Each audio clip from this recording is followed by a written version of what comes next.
सभी को जय भीम, नमो बुद्धाय। और जैसा मैंने शुरू में भी कहा था कि पूज्य उर्गेन संघरक्षित जी की जो जीवन गाथा है वो बहुत लंबी है और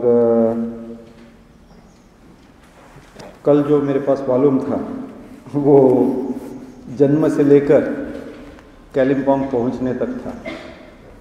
अब ये दूसरा 22 नंबर का वॉल्यूम है और इसके पहले 21 नंबर का वॉल्यूम है। ये जो दो वॉल्यूम्स हैं ये उनकी कालिम्पोंग के वास्तव की बातें हैं।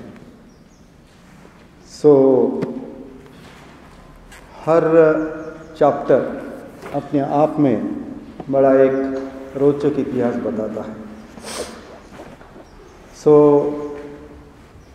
और वो सारी बातें बताना संभव नहीं है। जितना भी हो सके हम कुछ मुख्य बातों को ज़रूर देखेंगे जो हमसे संबंधित हैं और हमारे आध्यात्मिक जीवन के लिए उनकी कुछ बातें हमें बहुत प्रेरणादायी भी हो सकती हैं। हमने देखा कल कि उनके जो प्रथम गुरु हैं जगदीश कश्यप, वो उनको कालिम्पोंग लेके गए और कालिम्पोंग में एक धर्मोदय विहार करके था। बहुत अच्छी जगह है, सुंदर जगह है, ऊंचाई पर है और वहाँ से बहुत अच्छा सुंदर कालिम्पोंग का नज़ारा दिखता है। कांचनगंगा का शिखर दिखता है। बहुत सुंदर जगह वो विहार बना हुआ है।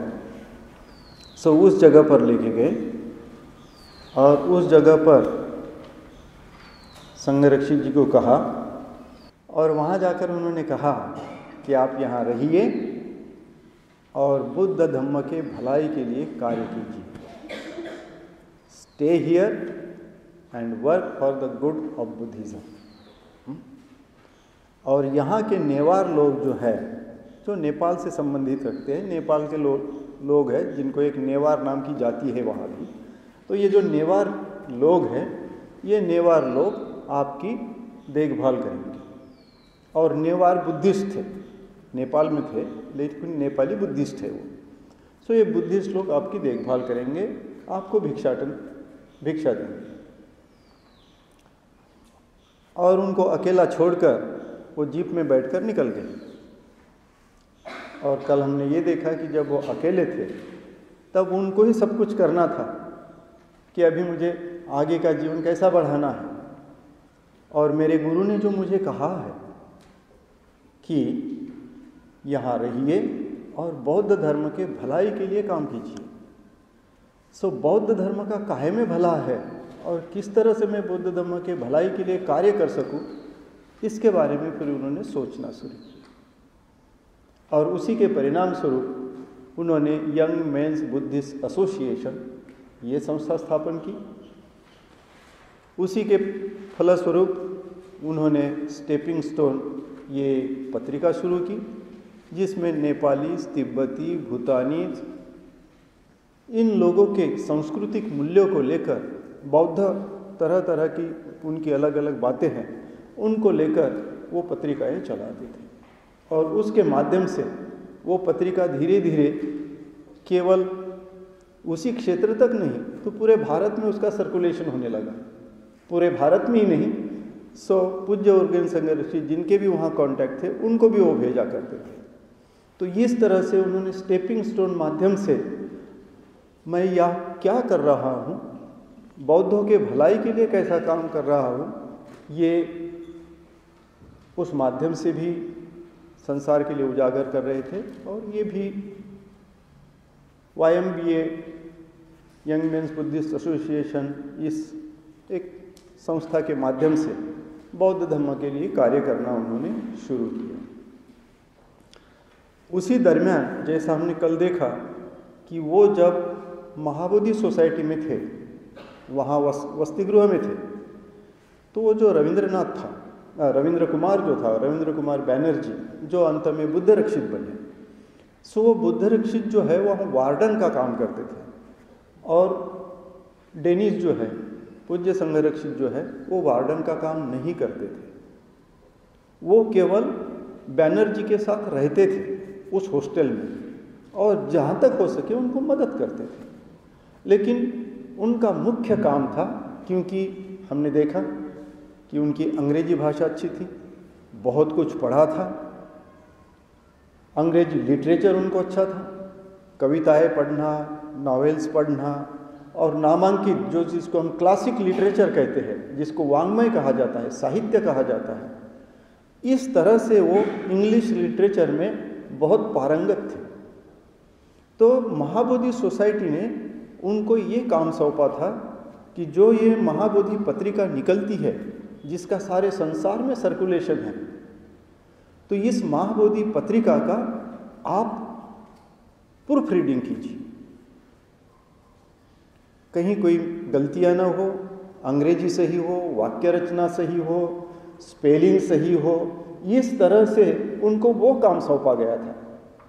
तो वो दिन भर वो महाबोधि सोसाइटी के ऑफिस में ये प्रूफ रीडिंग का काम करते थे, लेखों को दुरुस्त करने का काम करते थे। जो भी लोग लेख भेजते थे उसको फिर प्रिंटिंग में देना, प्रिंटिंग से प्रूफ आना, फिर उसको चेक करना, फिर भेजना, इस काम में वो लगे रहे। जब उन्होंने वहाँ से छोड़ के बीच में जो 2 साल का सफ़र रहा उनका संन्यास्त जीवन का, उस दरमियान वो काम नहीं कर पाए। लेकिन जैसे ही वो फिर से भिक्खु बने और कालिम्पोंग में रहने लगे, तो फिर से उन्होंने उस काम को अगुवाई ली कि मैं ये काम फिर से शुरू कर सकता हूँ, अभी मैं कालिम्पोंग में स्थायिक हूँ। तो उन्होंने फिर से वो काम शुरू किया, और उसी के फलस्वरूप है कि जब वो लिखते हैं, इसी किताब में है उनका उल्लेख, प्रूफ रीडिंग नाम का एक सेक्शन ही है, और उस प्रूफ रीडिंग में वो कहते हैं कि मई के महीने में कलकत्ता में जब एसी नहीं थे, तो कलकत्ता के महाबोधि विहार के दूसरे मंजिले पर उनका एक छोटा सा रूम था, जहाँ वो ये प्रूफ रीडिंग का काम कर रहे थे। और बोले मैं कपड़े ही पहन नहीं सकता था, इतनी गर्मी रहती थी, केवल एक लुंगी पहन कर रहता था, और दिन में 2-3 बार नहाने की कोशिश करता था। ज़्यादा समय भी नहीं नहा सकता था मैं। नागमित्र बता सकते हैं, अभी वो जा रहे उधर, कि कलकत्ता की गर्मी कैसी है, और कलकत्ता में बिगर एसी आप किस तरह से अपने दिन गुजार सकते हैं। तो वहाँ बैठकर प्रूफ रीडिंग करना वो बहुत कठिन काम था, लेकिन उन्होंने वो किया। और उसी साल वो 1950 में इस मई महीने में वो प्रूफ रीडिंग करने गए कलकत्ता में, और प्रूफ रीडिंग करते वक्त उनको ये वैशाख पूर्णिमा का जो अंक निकलने वाला था, उस अंक में बाबा साहब का Buddha and future of his religion ये आर्टिकल मिला, जो बाबा साहब ने अपना हस्तलिखित भेजा था। और उसको उन्होंने पढ़ा, और पढ़कर वो बहुत आश्चर्यचकित हो गए, क्योंकि पेपर में जो कुछ भी बातें आती थी, जो भी वो पेपर से पढ़ते थे, जानकारी थी, वो इतनी ही पता थे कि ये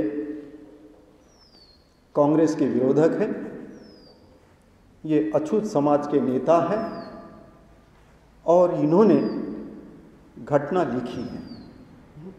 क्योंकि 1950 का ये मई महीना था, और उस वक्त जनवरी महीने में ही घटना लागू हुई थी। हम 26 जनवरी 1950 को गणतंत्र दिन मनाते हैं, तो उस दिन से भारतीय कॉन्स्टिट्यूशन जो है हमने स्वीकार किया था। तो उसी साल बाबा साहब ने ये लेख लिखा मई महीने में, जिस लेख का प्रूफ रीडिंग करते वक्त संरक्षित बहुत आश्चर्यचकित रहे कि ये व्यक्ति एक तो बौद्ध नहीं है, और बौद्ध न होते हुए भी बौद्ध धर्म के बारे में, बौद्ध धर्म के प्रचार प्रसार के बारे में, बौद्ध धर्म को पुनर्जीवित करने के बारे में कितने सटीक लिखते हैं। इतना ही नहीं तो बाबा साहब की जो पंक्ति है कि present Bhikkhu Sangha is a huge army of idlers, विद्यमान जो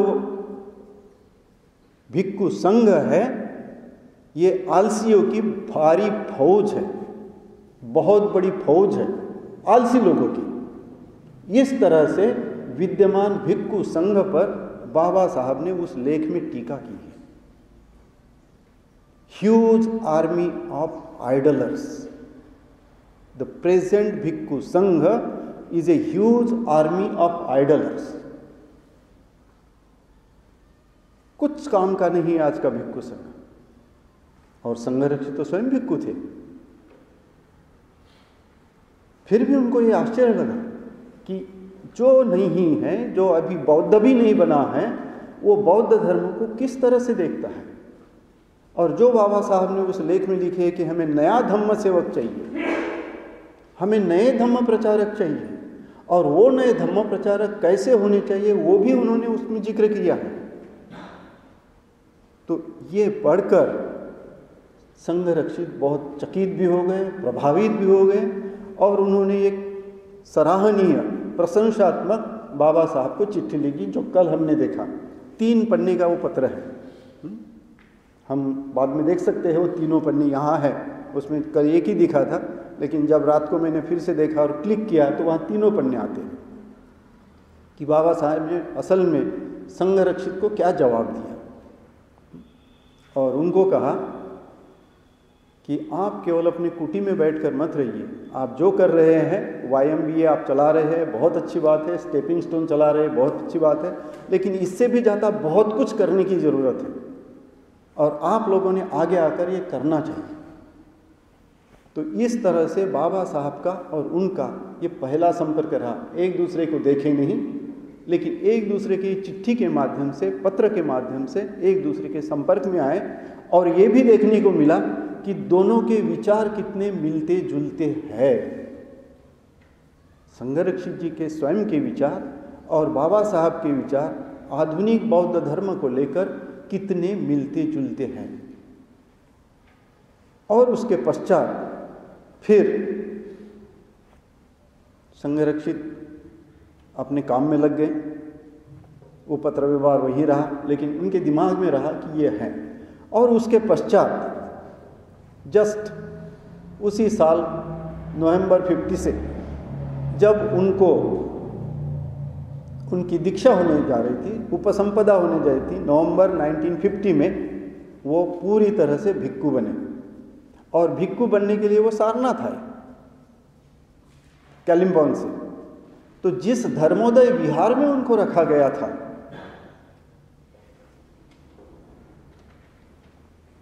पूज्य जगदीश कश्यप द्वारा, वहां का जो भिक्खु था वो बहुत गुस्सेला था,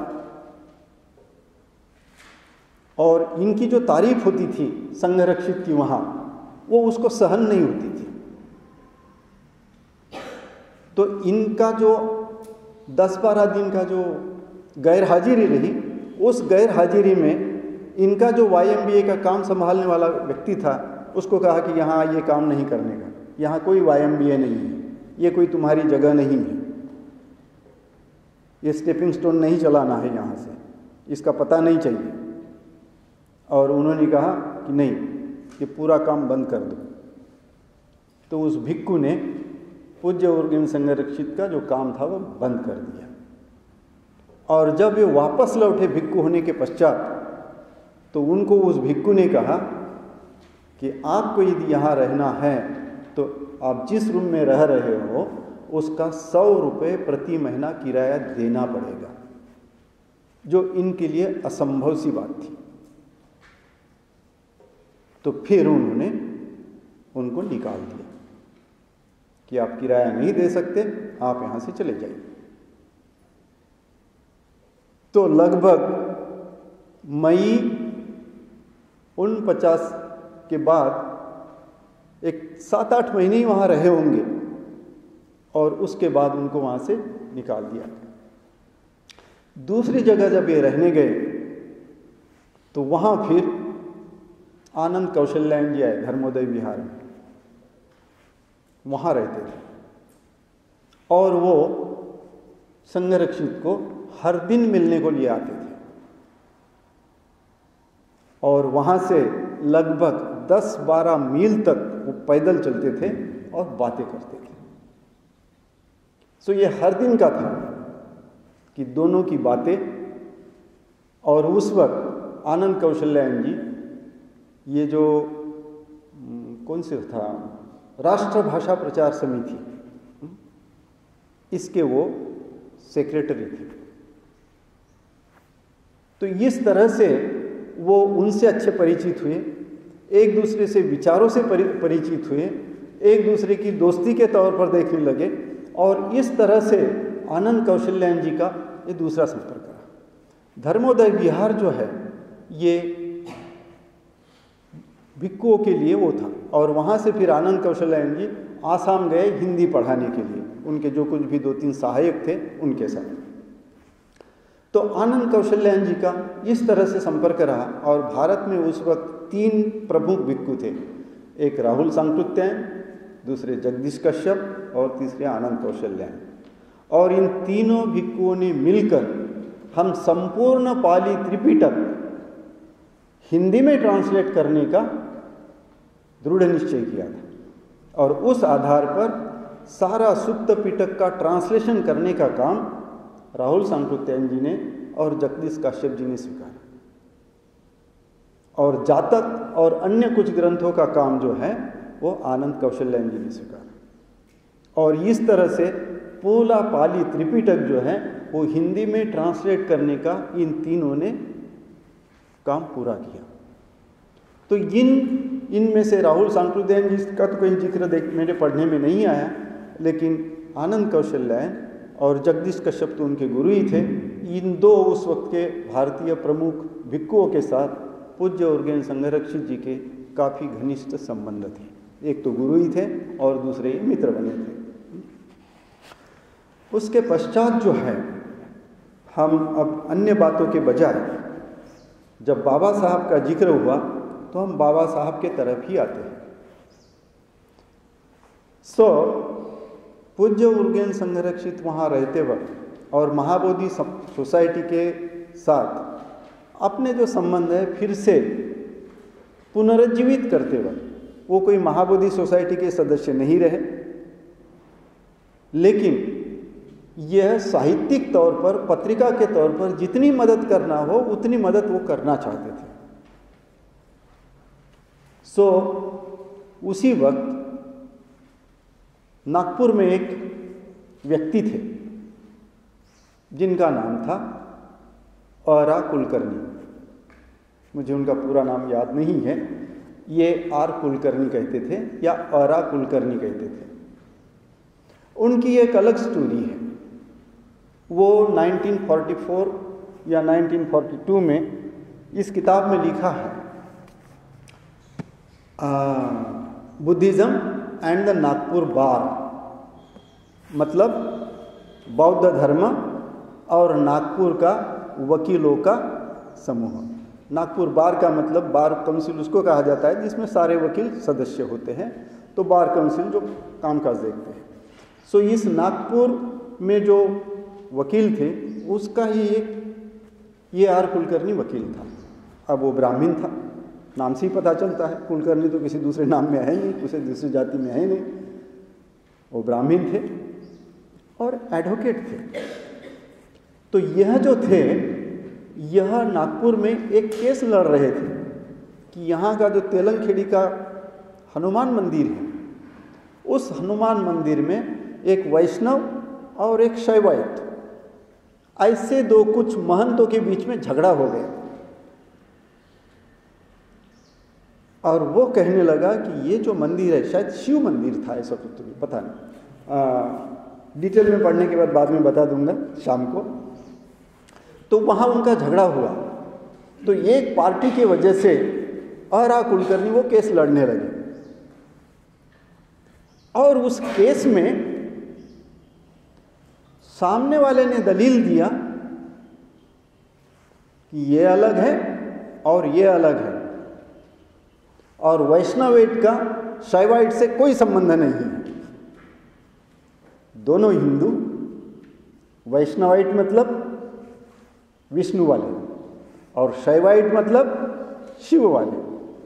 तो उन्होंने ये दलील दी कि इनका कोई संबंध नहीं है एक दूसरे से, ये पूरी तरह से अलग है। और वो कहते थे ये तो हिंदू है ही नहीं। यहां तक उनका दलील चला और बाद में वो केस कौन हारा कौन जीता वो पता नहीं, लेकिन इस दलील से आरा कुलकर्णी बहुत नाराज हो गए और उनको लगा कि ये कौन सा धर्म है। और फिर उनको जातिवाद और जो भी उन्होंने उस वक्त पढ़ा होगा विवेकानंद वगैरह को, तो बहुत ही प्रभावित हो गए बुद्ध के शिक्षा से। और नागपुर में पहली बार उन्होंने 1946 में बुद्ध जयंती मनाई। और उस 1946 में बुद्ध जयंती मनाकर उन्होंने 1944 में बुद्ध सोसाइटी स्थापन की नागपुर में, जिस बुद्ध सोसाइटी में मैक्सिमम एडवोकेट और न्यायाधीश थे उसके सदस्य। तो उन्होंने बुद्ध सोसाइटी नाम स्थापन की और बुद्ध सोसाइटी के तहत उन्होंने वैशाख पूर्णिमा का, बुद्ध पूर्णिमा का त्यौहार मनाया नागपुर में। ये 1946 की बात है। और उस वक्त 1946 के उस वैशाख पूर्णिमा के उपलक्ष्य में उन्होंने 3 दिन का तुकडोजी महाराज का भजन रखा। काहे के उपलक्ष्य में? वैशाख पूर्णिमा के सेलिब्रेशन के उपलक्ष्य में, कि बुद्ध जयंती के समारोह के उपलक्ष्य में उन्होंने तुकडोजी महाराज के 3 दिन के भजन रखे, जिसमें लगभग उनके रिकॉर्ड के अनुसार 20,000 लोग इकट्ठा आए। लेकिन वो पूछने लगे कि ये बुद्ध कौन है। जो भी शरीक हुए थे वो पूछते थे कि ये बुद्ध कौन है जिसका समारोह मनाया जा रहा है। भजन तो लोगों ने आनंद लिया तुकडो जी के भजन का, लेकिन ये बुद्ध कौन है ये उनके समझ में नहीं। तो इन सारी बातों से ये A.R. कुलकर्णी बड़े परेशान थे कि लोगों को बुद्ध पता नहीं। उन्होंने स्वयं बुद्ध धम्मपद की किताबें छापी, चौराहे में खड़े होकर वो उसकी किताबें बेचते थे, बुद्ध धम्म का जैसा भी वो प्रचार करते थे। उन्होंने एक जगह बुद्ध मूर्ति की स्थापना भी की थी और उन्होंने अपना संबंध जो है महाबोधि सोसाइटी के साथ पत्र व्यवहार से जारी रखा था। और यहाँ रामकृष्ण मठ में उसके पहले वहाँ का एक स्वामी मतलब भिक्खु आया था महाबोधि सोसाइटी का, उसी के लिंक के द्वारा उनको संरक्षित पता नहीं थे, लेकिन उसी के लिंक के द्वारा उन्होंने महाबोधि सोसाइटी को लिखा। सो महाबोधि, और उस वक्त ये प्रूफ रीडिंग भी करते थे, तो इनके साथ भी, क्योंकि ये कुछ लेख लिखते थे महाबोधि सोसाइटी में, कुछ अपने आर्टिकल भेजा करते थे और कुलकर्णी बुद्ध धम्म से संबंधित, तो उस माध्यम से संघरक्षित जी से उनका परिचय भी हुआ, वो भी पत्र व्यवहार हुआ। तो संघरक्षित ने उन्हें 1954 के धम्मचक्र प्रवर्तन दिन के उपलक्ष्य में, आषाढ़ पूर्णिमा के उपलक्ष्य में उनको नागपुर में आमंत्रित किया। लेकिन उन्होंने पहले ही अपना निमंत्रण स्वीकार लिया था मद्रास का, उस वक्त मद्रास था। तो आषाढ़ पूर्णिमा धम्मचक्र प्रवर्तन दिन मनाने के लिए संघरक्षित पहले मद्रास गए, वहाँ लेक्चर दिए और वहाँ से वो नागपुर आए। जब वो नागपुर के स्टेशन पर उतरे तो अकेले A.R. कुलकर्णी प्लेटफॉर्म पर उनको रिसीव करने के लिए थे। ये जुलाई 1954 की बात है, जो कल हमने देखा था कुछ अंश उसका यहाँ पर। जुलाई 1954 में केवल अकेले A.R. कुलकर्णी भिक्षु संघरक्षित को रिसीव करने के लिए नागपुर प्लेटफॉर्म पर उपस्थित थे। वहाँ से उन्होंने उनको रिसीव किया और अपने भाई के घर में ले जाकर, क्योंकि वो अविवाहित भी थे, आरा कुलकर्णी, उन्होंने शादी नहीं की थी, उनके बड़े भाई थे जो डॉक्टर थे, तो वो डॉक्टर भाई के यहाँ वो लेके गए, वहाँ उनकी अच्छी आवभगत हुई। बहुत अच्छा वर्णन लिखा है उन्होंने उसमें, बुद्धिज़्म एंड द नागपुर बार, इस चैप्टर के अंतर्गत उन्होंने बहुत अच्छी तरह से ये सारा वर्णन लिखा है पूज्य उर्गेन संघरक्षक जी ने, कि कैसी उनकी आवभगत थी, वो बामन फैनी कैसी थी, हमारा बुद्धिज़्म का कैसे उनके साथ चर्चा होती थी, इन सारी बातों से। और उस वक्त नागपुर के जितने भी प्रोमिनेंट जगह थे, विशेष तौर पर इंटेलेक्चुअल लोग,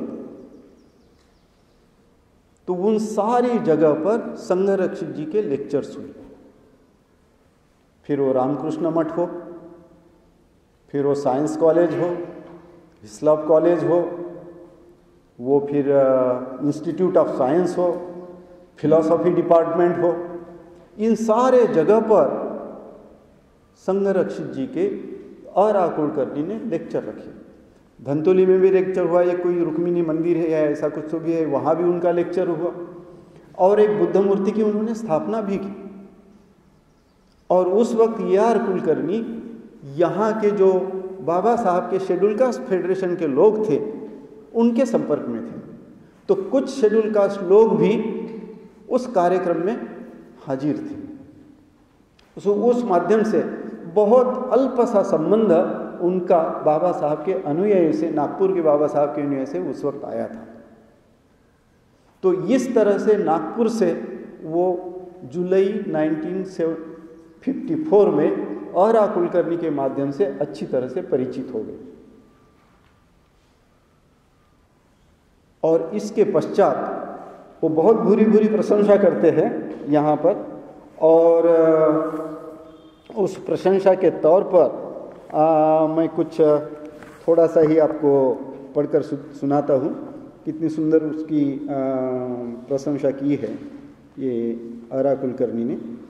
और ये जो इसका सारा वृत्तांत है वो आरा कुलकर्णी ने फिर लिखकर महाबोधि सोसाइटी में भी प्रकाशित करने के लिए उनको दिया है। At 4 p.m. the Reverend Bhikshu recited the Mangal Sukta at the residence of Dr. Kulkarni in the true Buddhist style and explained its meaning in English, which was rendered into Marathi by Sri A.R. Kulkarni.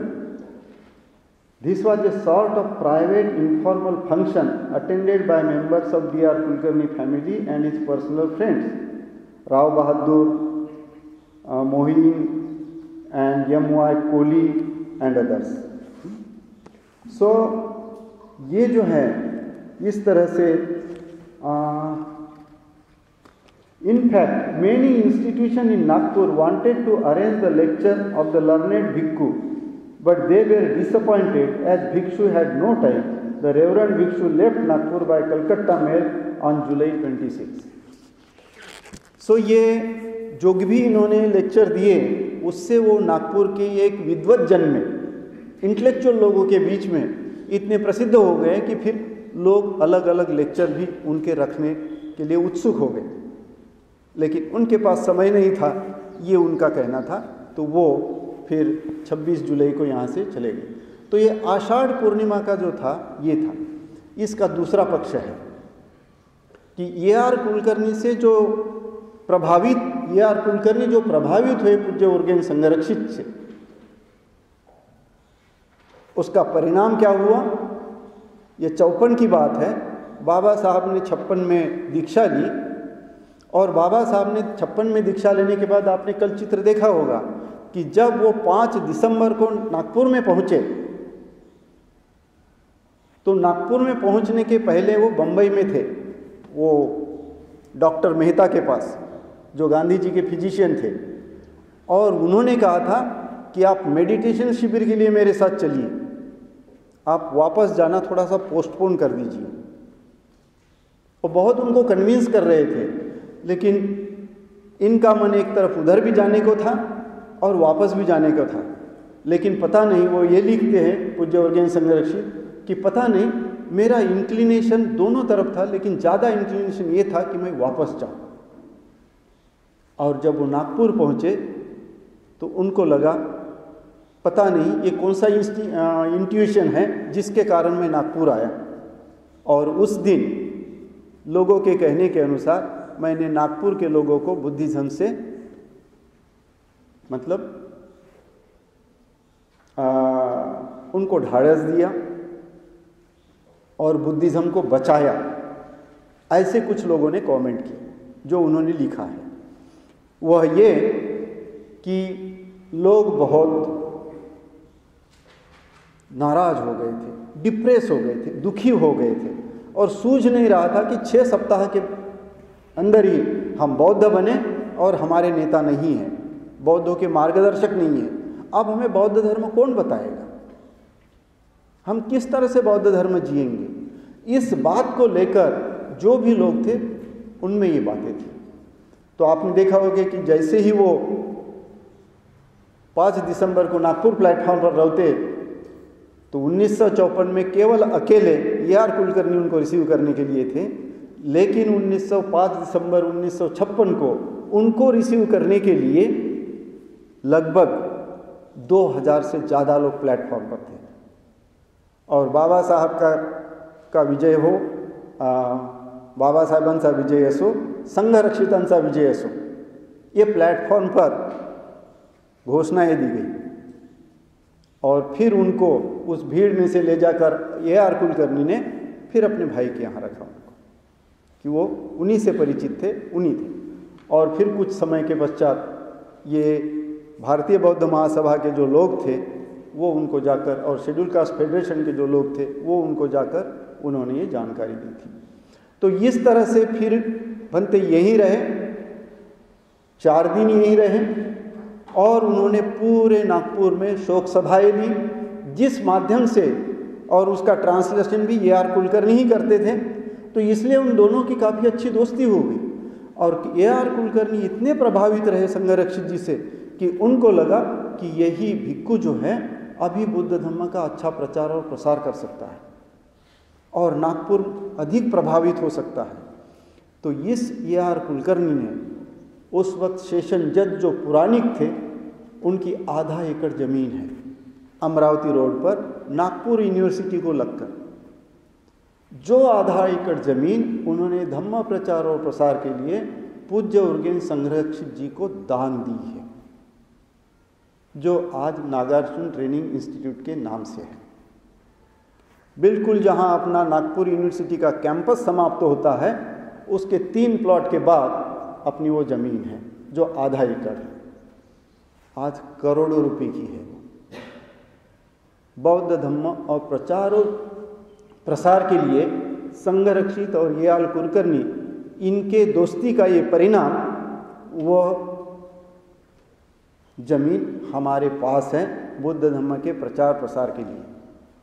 तो जो मैं बता रहा हूँ, ये जो इनकी विकास है वो कैसे हुआ है, वो मेरा पहला सवाल था, मैं भूल गया था कि मैं जो अभी 3 दिन से आपको बता रहा हूँ और संघरक्षित जिस तरह से विकसित हुए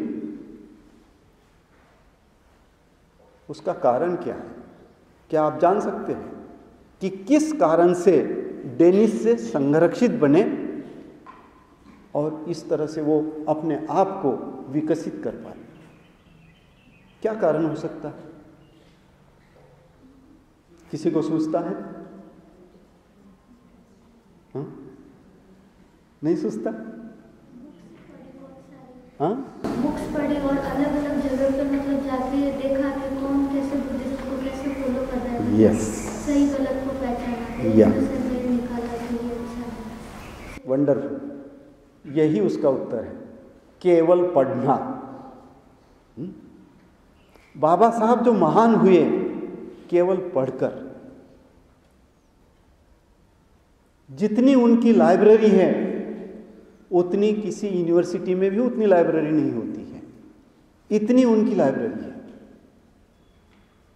इतनी उन्होंने किताबें इकट्ठा की है। राजगृह जो बांधा केवल अपने किताबों के लिए बांधा, खुद को रहने के लिए नहीं बांधा उन्होंने। अपने किताबों को संग्रहित करने के लिए और उनके देखभाल के लिए उन्होंने वो राजगृह बांधा।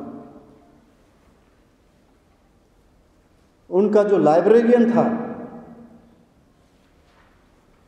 वो ब्राह्मण था, शासरेगे, वो उनके लाइब्रेरियन थे, बहुत तज्ञ लाइब्रेरियन थे।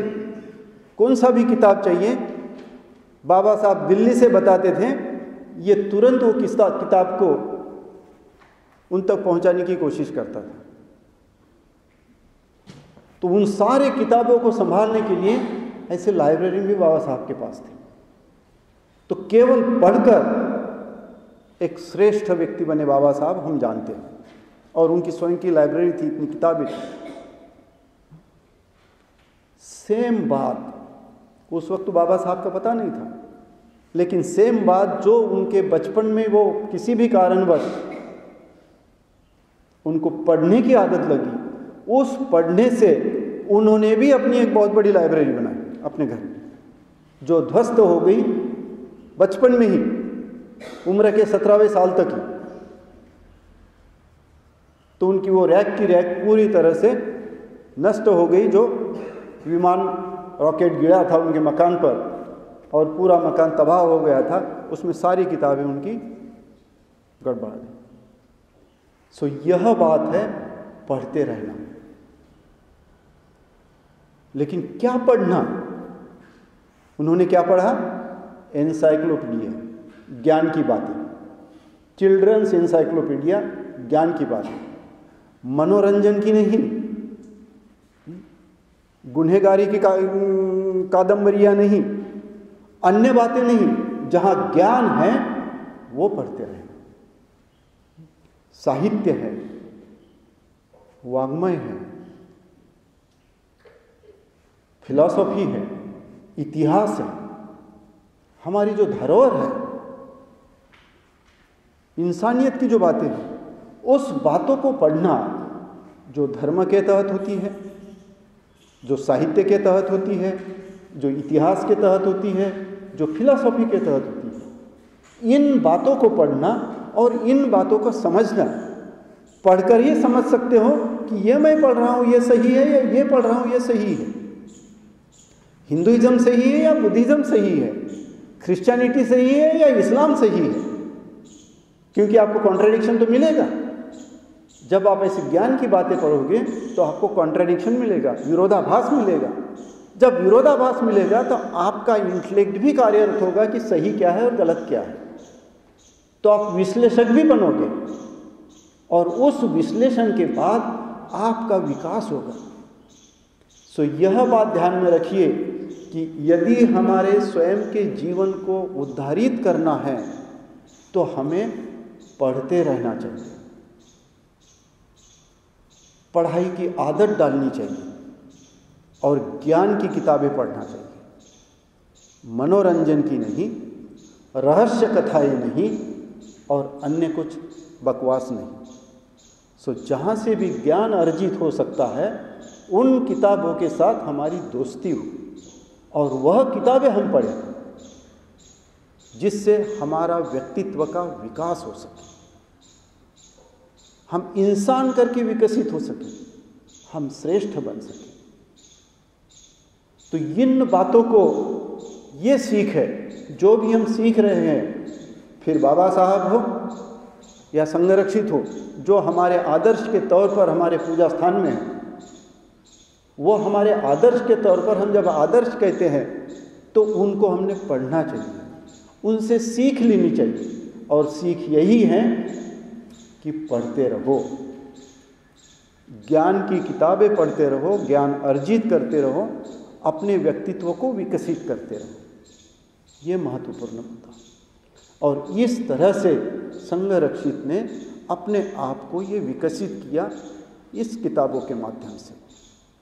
और जब 1954 में ही फिर जिस महाबोधि सोसाइटी ने उनको भिक्खु बनाने के, मतलब उनकी विनती तो स्वीकार नहीं की, लेकिन उनको काफ़ी टीका टिप्पणी भी की और उनको गलत सलत भी कहा, उसके बावजूद 1954 में एक विधिवत, पहले वो प्रूफ रीडर का काम करते थे महाबोधि पत्रिका में, लेकिन 1954 में विधिवत उनको एडिटर करके, महाबोधि पत्रिका का एडिटर करके उनकी अपॉइंटमेंट की, उनकी नियुक्ति की कि वो महाबोधि पत्रिका के एडिटर रहे। अब इस दरमियान बाबा साहब के संबंधित 3 मुलाकातें हुई। 54 तक तो एक ही मुलाकात हुई थी कि 1952 में भारत सरकार ने सांची में स्तूप बनाया। भारत सरकार और श्रीलंका दोनों सरकार के माध्यम से, क्योंकि वहाँ सारीपुत्त मोगलान की अस्थियाँ जो सोने के कलश में मिली थी उत्खनन के दरमियान, ब्रिटिश लोगों ने जो भी उत्खनन किया उसके तौर पर वहाँ विहार बनाया गया जो आज भी मौजूद है। उस विहार का उद्घाटन था और उस विहार के उद्घाटन के लिए पता नहीं बाबा साहब को निमंत्रण क्यों नहीं दिया गया था, लेकिन महाबोधि सोसाइटी जो उसका अगुवाई करती थी तो उन्होंने ही वहाँ कार्यक्रम रखा। तो 1952 में वह उस विहार के उद्घाटन के लिए और सारीपुत्त और मोगलान इनके अस्थियों को पुनर्स्थापित करने के लिए उस विहार में वो कार्यक्रम था, जिस कार्यक्रम में डॉक्टर राधाकृष्णन आए थे, नेहरू जी स्वयं थे उद्घाटन के लिए, लेक्चर देने के लिए वो डॉक्टर राधाकृष्णन थे। और उस वक्त संरक्षित भी महाबोधि सोसाइटी की तरफ से थे, वली सिन्हा भी थे वहाँ। तो इस तरह से उन्होंने वहाँ ये देखा कि उस जो उद्घाटन का कार्यक्रम हुआ, उस उद्घाटन के कार्यक्रम की बातें तो अलग हैं, लेकिन वहाँ राज कपूर आए थे और राज कपूर का एक अपना अलग टेंट था। तो राज कपूर बड़े प्रभावित हुए पूज्य उर्गेन संरक्षित के लेक्चर से बोलो या और कुछ अन्य बातों से। तो राज कपूर ने उनको मिलने के लिए कहा और मिले, और राज कपूर ने विधिवत उनको इनविटेशन दिया कि मैं बौद्ध धर्म पर फिल्म बनाना चाहता हूँ और इसके लिए आपकी सलाह चाहिए। और उन्होंने कहा कि अभी मेरे साथ चलो आप बम्बई, मेरे साथ रहिए और हम सलाह मशवरा करेंगे, शायद 7-8 दिन आपको मेरे साथ रहना पड़ेगा। तो 1952 में संरक्षित सांची से बम्बई गए। सारा आने जाने का जो भी टिकट का जो भी प्रावधान है वो सारा राज कपूर ने किया। यहाँ इस किताब में वो सारे चित्र वगैरह आपको मिल जाएंगे, कैसे वो बैठे हैं। और उस 52 में राज कपूर के पास गए। राज कपूर ने उनको अतिथि गृह में रखकर उनकी बहुत अच्छी व्यवस्था की। हर दिन उनकी सुबह शाम 1-1, 1.5 घंटा मीटिंग होती थी।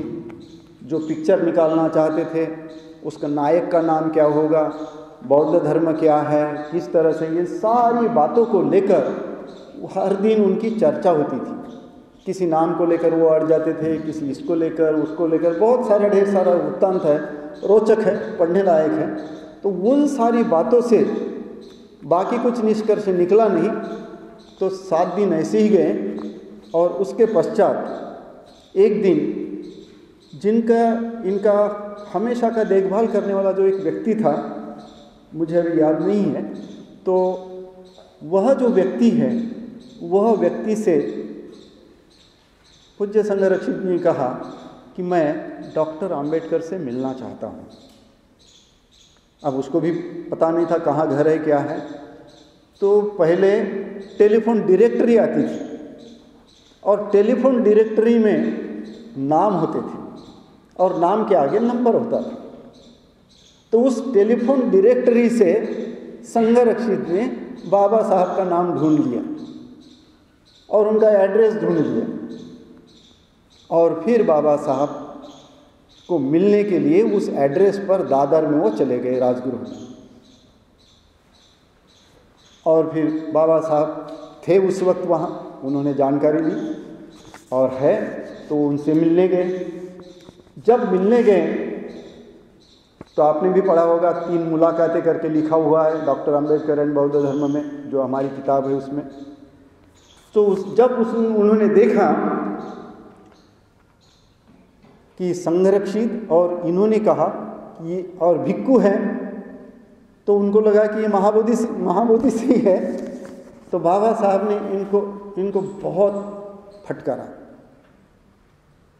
बहुत गुस्सा हो गए इनके ऊपर कि तुम महाबोधि वाले ऐसे है वैसे है, और तुम वो बौद्ध धर्म की बात करते हो, और तुम्हारा वो जो अध्यक्ष है वो श्यामा प्रसाद मुखर्जी कैसे अध्यक्ष है। सो संघरक्षित समझ गए बाबा साहब इतने गुस्सा मेरे ऊपर क्यों कर रहे हैं।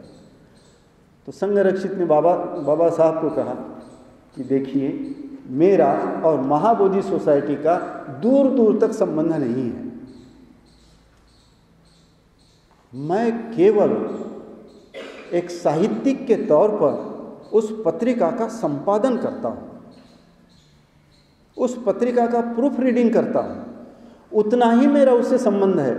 ना मैं महाबोधि सोसाइटी का सदस्य हूँ, ना मैं महाबोधि सोसाइटी के तहत भिक्खु बना हूँ। महाबोधि सोसाइटी से मेरा कोई संबंध नहीं है, केवल और केवल लिटरेरी वर्क को छोड़कर, इस साहित्यिक वर्क को छोड़कर मेरा कोई संबंध नहीं है। सो बाबा साहब फिर आश्वस्त हुई और फिर उनकी कुछ बातें चली, और उस दरमियान संघरक्षित जी ने उनसे पूछा कि what is the future of Buddhism in India. Baba Saheb बौद्ध तो नहीं बने थे, लेकिन बौद्ध धर्म का वो जो Buddha and future of his religion है, उसी को लेकर संघरक्षित बात कर रहे थे कि आपने ये लिखा है, so what is the future of Buddhism in India. So Baba Saheb ने तपाक से जवाब दिया, आई हैव नो फ्यूचर। उन्होंने क्या कहा, बौद्ध धर्म का कोई भविष्य नहीं है, ऐसा जवाब नहीं दिया, मेरा कोई भविष्य नहीं है। ये बाबा साहब का संघरक्षित को जवाब था। उसका कारण क्या था, उन्होंने लॉ मिनिस्टर का रेजिग्नेशन दे दिया था। कॉन्स्टिट्यूशन एक्सेप्ट हो गई थी, लेकिन हिंदू कोड बिल फेल हो गया था, और बाबा साहब चुनाव भी हार गए थे 92 का। उसके बाद की ये मुलाकात है। तो इस परिस्थिति में बाबा साहब के साथ संघरक्षित की यह पहली मुलाकात थी।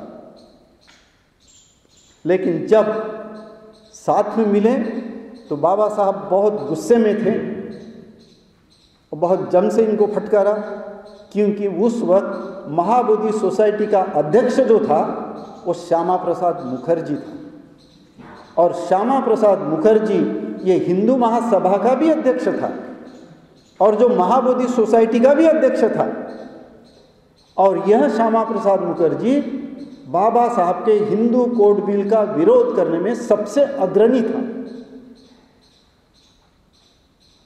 बाबा साहब का हिंदू कोड बिल फेल कराने में सबसे पहले अगुवाई लेने वाला और कमेंट करने वाला कि ये बाबा अंबेडकर ने ये जो हिंदू कोड बिल लाया है, ये हिंदू धर्म को नष्ट करने का बिल है, ये हिंदू धर्म को सुधार का बिल नहीं है, हिंदू धर्म को पूरी तरह से नष्ट करने का बिल है, ये उनकी कमेंट है।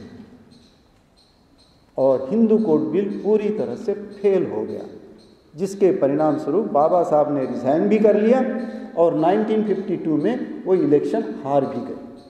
इसके बाद की मुलाकात में बाबा साहब तपाक से जवाब देते हैं, आई हैव नो फ्यूचर, मेरा कोई भविष्य नहीं है। ये बंते जी की पहली मुलाकात रही बाबा साहब के साथ। लेकिन जब निकले तो दोस्ती में बदल गए थे, अच्छे परिचय में बदल गए थे। पहले पत्र से भेंट थी, अब आमना सामना हुआ, वार्तालाप हुआ और अच्छी मुलाकात हुई। फिर दूसरी भेंट है वो 1956 में हुई। ये भी कुछ कारणवश हुई और ये 1956 की जो मुलाकात है ये जनवरी की है। वह थियोसॉफिकल सोसाइटी के निमंत्रण पर वहां गए थे। कहाँ? बंबई, थियोसॉफिकल सोसाइटी में लेक्चर देने के लिए। और जब बंबई गए थे तो उनको लगा कि मैं बंबई आ गया हूं तो बाबा साहब यदि यहाँ है तो मैं उनसे मुलाकात करूं। तो वो 1955 का अंतिम दिन था।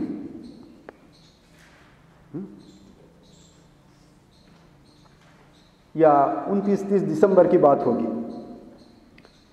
तो बाबा साहब सिद्धार्थ कॉलेज में थे, तो बुद्ध भवन सिद्धार्थ कॉलेज में बाबा साहब की मुलाकात हुई और उस वक्त माई साहेब भी उनके साथ में थी उस विहार में, वो बुद्ध भवन में सिद्धार्थ कॉलेज के। उस मुलाकात में उनकी बहुत लंबी बातचीत हुई। फिर बाबा साहब ने मन बना लिया था कि उनको भी धर्मांतर करना है। उनका निश्चय हो गया था कि अभी मुझे धर्मांतर करना है। और उस मुलाकात के दरमियान बाबा साहब ने उनको पूछा कि क्या आप मुझे बुद्ध धम्म की दीक्षा देंगे, मुझे और मेरे अनुयायियों को? तो संघरक्षित जी ने कहा कि नहीं, मैं नहीं दूंगा। अच्छा होगा कि आज भारतवर्ष में सबसे वयोवृद्ध वो चंद्रमणि है जो कुशीनारा के प्रमुख भिक्षु हैं, तो अच्छा होगा कि आप उनसे दीक्षा ग्रहण करें। अब बाबा साहब ने कितना गंभीरता से लिया या नहीं लिया ये संघरक्षित जी को पता नहीं चला, लेकिन उस मुलाकात का अंत ये हुआ कि फिर आप मेरे अनुयायियों को बौद्ध धर्म की दीक्षा लेना मतलब क्या ये समझाइए और बौद्ध धर्म क्या है ये समझाइए। तो संघरक्षित जी ने बाबा साहब का ये निमंत्रण स्वीकार किया और 1 जनवरी 1956 को वरड़ी में जो कामगारों की बस्ती थी उस वरड़ी में संघरक्षित जी का भाषण रखा गया और उस भाषण का अनुवाद R.D. भंडारे, ये जो बाबा साहब के एक प्रमुख लेफ्टिनेंट थे, अनुयायी थे, जो कालांतर से बिहार के राज्यपाल भी बने, तो यह जो है यह R.D. भंडारे ने संघरक्षित जी के इंग्लिश भाषांतर का अनुवाद किया और यह सभा रात को 9 बजे के बाद हुई, जब लोग मिल से काम करके अपने जगह अपने बस्ती में आ गए। सो वरड़ी में ये संघरक्षित जी ने बाबा साहब के अनुयायियों को दिया हुआ पहला भाषण है कि बौद्ध धर्म का स्वीकार करने का मतलब क्या होता है, बौद्ध होने का मतलब क्या होता है। इस तरह से उस भाषण में उन्होंने समझाया और उसके पश्चात वो वापस कालिम्पोंग चले गए। बाबा साहब ने 1956 को दीक्षा ग्रहण की अशोक विजयादशमी के दिन। उस दीक्षा के कार्यक्रम में संघरक्षित नहीं आ पाए और उसका प्रमुख कारण था कि गंगटोक जो सिक्किम उस वक्त भारत का हिस्सा नहीं था, सिक्किम ये अलग राज्य था। तो सिक्किम के राजा ने संघरक्षित जी को, क्योंकि कल हम चित्र देखे जमेन खिंडसे रिम्पोचे, जमेन खिंडसे रिम्पोचे ये गंगटोक के राजा के ये थे एबट किसको कहते हैं, उनका जो मतलब धर्मगुरु है, मठाधिपति। सो गंगटोक के मठाधिपति थे वो राजा के तरफ से। और जमेन खिंडसे रिम्पोचे ये बहुत ही अद्वितीय ऐसे रिस्पेक्टेड लामा थे और संघरक्षित जी ने वहाँ का निमंत्रण स्वीकारा था, इसलिए वो नागपुर में उस कार्यक्रम के लिए नहीं आ पाए। धर्मांतर के कार्यक्रम के लिए, लेकिन उन्होंने अपनी प्रशंसा पर और अभिनंदन पर पत्र जरूर भेजा था। तो ये 6 के बाद उसी साल भारत सरकार ने 2500वीं बुद्ध जयंती मनाई कि 2500वीं जो बौद्ध जयंती है वो बौद्ध जयंती का वर्ष मनाया उन्होंने भारत सरकार की ओर से। सो भारत सरकार की ओर से 2500वीं बुद्ध जयंती सेलिब्रेट की गई है और उस सेलिब्रेशन में पूरे हिमालय के तराई में जो अलग अलग भिक्खु थे, नामांकित भिक्खु थे, उनका एक शिष्टमंडल भारतीय सरकार की ओर से गवर्नमेंट गेस्ट करके उनको सारे भारतवर्ष का दर्शन कराने की बात थी और जितने भी बुद्धिस्ट प्लेसेस थे वो उनको दिखाने की बात थी। तो ये सारे देखते देखते उनके साथ फिर संघरक्षित भी थे उस शिष्टमंडल में, दारदो रिम्पोचे भी थे, कल जो हमने देखा वो भी उस शिष्टमंडल में थे, और अन्य लामा भी थे और अन्य लोग थे। तो इस तरह से ये शिष्टमंडल जब दिल्ली पहुंचा तो शायद वो उसी वक्त बाबा साहब काठमांडू से और सारनाथ में अपना अंतिम लेक्चर देकर नवंबर के एंड में वो दिल्ली पहुंचे थे। उनकी तबीयत बहुत खराब थी। फिर भी ये गए, पूरे शिष्टमंडल के साथ, शिष्टमंडल को लेकर गए कि देखो ऐसा एक व्यक्ति, भारतीय व्यक्ति है जिसने यहाँ लाखों लोगों को दीक्षा दी है और बौद्ध धर्म को पुनर्जीवित किया है, तो अच्छा होगा कि हम सभी उनको मिलने चले और उनका प्रत्यक्ष अभिनंदन करें। तो संघरक्षित उन सारे भिक्षुओं के साथ वहाँ अलीपुर रोड है शायद, उस उनके निवास स्थान पर पहुँचे। कुर्सियाँ बिछाई गई, सारे शिष्टमंडल के लोग बैठे और संघरक्षित बाबा साहब के पास गए।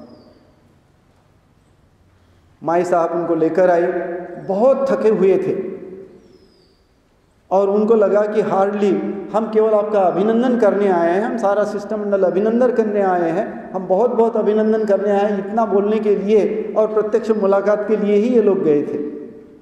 लेकिन बाबा साहब ने संघरक्षित जी का हाथ पकड़कर बिठाया और बोलते ही रहे। बोल बोलकर माई साहब परेशान हो गई, ये पहले ही इनकी तबीयत बहुत अच्छी नहीं है और ये बोलते ही जा रहे हैं और थक गए, और बोलते बोलते थक कर उन्होंने अपना सर जो है टेबल पर रख दिया। लगभग 10 मिनट की मुलाकात के लिए गए थे, लगभग 1.5 घंटा बातें की। बाकी के लोग अस्वस्थ हो गए शिष्टमंडल के, लेकिन संघरक्षित जी उनसे बातचीत करते रहे। बातचीत क्या, बाबा साहब ही सब कुछ बताते रहे, संघरक्षित सुनते रहे। और वो वाक्य है, so much to be done, so much to be done. बहुत कुछ करना बाकी है। मतलब संघरक्षित जी का हाथ पकड़कर बाबा साहब कह रहे थे, बहुत कुछ करना बाकी है। फिर ये अंतिम मुलाकात रही और उस मुलाकात के बाद वहाँ शिष्टमंडल समाप्त होने के पश्चात संघरक्षित जो है बंबई आए। जो हमने कल देखा वो बंबई आए और वो डॉक्टर मेहता से मिले, और डॉक्टर मेहता जो बात करते थे कि मुझे भगवान से निर्देश आते हैं, I am a servant of God, और जो भगवान से निर्देश आते हैं उस निर्देशों के अनुसार मैं जीवन जीता हूँ, वो जो कहते हैं वो मैं करता हूँ। अब संघरक्षित तो ईश्वर को मानने वाले है ही नहीं, उसका क्या अर्थ निकालेंगे। और इसलिए डॉक्टर मेहता ने कहा कि तुम्हें भी गॉड से मुलाकात हो जाएगी, तुम मेरे साथ मेडिटेशन रिट्रीट में चलो। और एक बार इनका मन भी हो गया था कि मैं जाऊं, लेकिन दूसरी बार इनको लगा कि नहीं, मैंने नहीं जाना चाहिए, मुझे वापस कलकत्ता ही जाना चाहिए। मैं अपना रिजर्वेशन कैंसिल नहीं करता, पोस्टपोन नहीं करता। और वो उसी दिन निकले जो नागपुर में 6 दिसंबर को वो शोक सभा कस्तूरचंद पार्क में और अन्य जगह लेकर बाबा साहब के अनुयायियों को आश्वस्त कहते रहे कि बाबा साहब गए लेकिन बहुत अच्छी हमें भेंट देकर गए, हम उनके साथ में उस धर्म को आगे बढ़ाएंगे, उस धर्म में प्रशिक्षित होंगे। और इस तरह से आश्वस्त करते हुए पूज्य उर्गेन संघरक्षित उसके पश्चात जो बाबा साहब ने कहा so much to be done, उसमें अपना हिस्सा बटाने के लिए वो 1964 तक कालिम्पोंग से इन दिनों में धूप काले में नहीं आ सकते थे, लेकिन कम से कम इस जनवरी, फरवरी, मार्च तक, अप्रैल के शुरुआत तक वो महाराष्ट्र का हर साल दौरा करते रहे। रूपवते हो, कांबड़े हो, भंडारे हो, गवई हो, इन लोगों के साथ यहाँ नागपुर में गोडबोले, ये पंचभाई, इन सारे लोगों के साथ पूज्य उर्गेन संघरक्षित का अच्छा खासा परिचय था। और इन लोगों के साथ मिलकर वो जगह जगह धर्मांतर के कार्यक्रम करते थे, दीक्षा विधि के कार्यक्रम करते थे, शादी लगाने के कार्यक्रम करते थे, लोगों को धर्म बताने के कार्यक्रम करते थे। और इस तरह से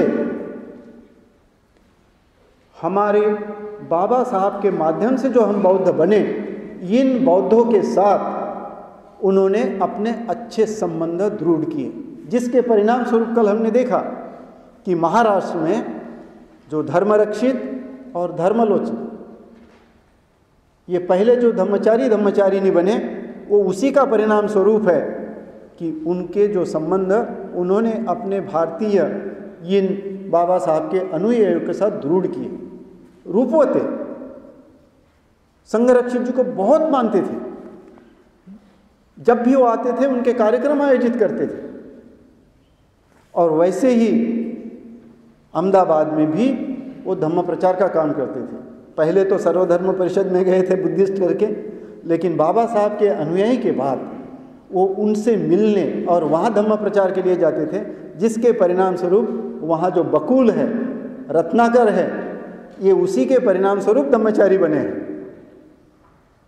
जो बकुल, धर्मरक्षित और लोकमित्र, इन्होंने बलकर जो नागपुर में भारत में जो चैप्टर निर्माण किया था और भारत में त्रिरत्न बौद्ध महासंघ की जो स्थापना हुई थी, उसका वो परिणाम स्वरूप है कि पूज्य उर्गेन संघरक्षित जी ने अपने जो संबंध है बाबा साहब के अनुयायी के साथ, उनके साथ हमेशा हर साल इन दिनों में आकर धम्म प्रचार करके जो अपने संबंध दृढ़ किए थे, उसका परिणाम स्वरूप है। और फिर इस तरह से ये एक हिस्सा रहा बाबा साहब को लेकर हमारे और संघरक्षित के और संघरक्षित के शिष्य के तौर पर हमारे कैसे संबंध है, हम कैसा अपना नाता जोड़ते हैं, हम कैसे किस रिश्ते से संघरक्षित को देखते हैं, और संघरक्षित हमारे लिए बाबा साहब के माध्यम से क्या मायना रखते हैं, इस बात को सोचने की, इस बात को समझने की आपको ज़रूरत है। तो यह एक हिस्सा है कि जो बुद्ध धम्म के भलाई के लिए कार्य करने का। इस सूत्र को संघरक्षित कभी नहीं भूले कि मेरे गुरु ने मुझे बुद्ध धम्म के भलाई के लिए कार्य करने के लिए यहाँ रखा है, और बुद्ध धर्म के भलाई के लिए बाबा साहब ने जो किया और जो अंत में कहा कि so much to be done, उसमें मैं अपना कैसा हिस्सा बटा सकता हूँ, उस आधार पर वो भारत में कार्यरत रहे। तो अब हम दूसरा हिस्सा देखेंगे, वो 64 में जाने के पहले, इस 56 के बाद 57 से लेकर 64 तक उन्होंने अपने आप को एक बौद्ध भिक्खु करके और इन तीनों यानों के ऊपर उठकर हम कैसे इक्यूमेनिकल हो सकते हैं, सर्वसमावेशक हो सकते हैं, और सर्वसमावेशक बौद्ध धर्म क्या है, इसके बारे में शायद हम दोपहर को देख सकते हैं। तो वो हिस्सा जो है हम दोपहर को देखेंगे। तो मुझे लगता है आप भी आएंगे तो अच्छा होगा रिकॉर्ड करने के लिए कि दोपहर में जो है संघरक्षित जो है वो उर्गेन संघरक्षित कैसे बने, ये हिस्सा जो है ये हमारे दोपहर का होगा। सो दोपहर को इस हिस्से को देखेंगे कि अभी वो भिक्षु संघरक्षित है, अब ये भिक्षु संघरक्षित महास्थविर संघरक्षित कैसे हुए या स्थविर संघरक्षित कैसे हुए और उर्गेन संघरक्षित कैसे बने। तो ये जो हिस्सा है ये हम दोपहर को देखेंगे। So thank you very much. So जो भी मैंने कहा आपको कि संघरक्षित और हमारे संबंध, संघरक्षित और महाबोधि सोसाइटी, इन बातों को लेकर और संघरक्षित एज ए भिक्खु, इस बात को लेकर आप चर्चा कर सकते हैं, जो भी आपकी जानकारी है और जो भी मैंने दी है उसके आधार पर। सो थैंक यू वेरी मच।